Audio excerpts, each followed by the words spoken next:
হাসরের ময়দানে আল্লাহ তাআলা যখন ফেরেশতাদের মাধ্যমে আগুনের শিকল দিয়ে টেনে জাহান্নামকে হাসরের মাঠে এনে দাঁড় করাবে, মনে করেন এখানে আইনা রাখবে, আমরা সবাই তাকাবো, এরকম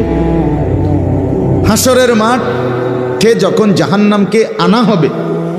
এই জাহান্নামের দিকে এক নজর তাকাইয়া হাসরের ময়দানের সমস্ত নাফরমান পাপী বেঈমান আবারও বলবে আল্লাহর কাছে,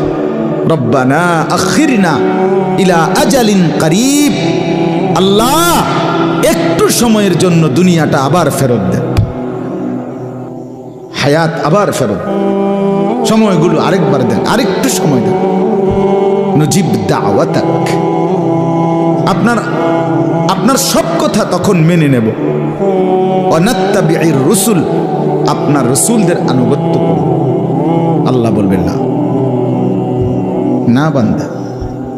এখান থেকে কাউকে আর ফেরত দেব না।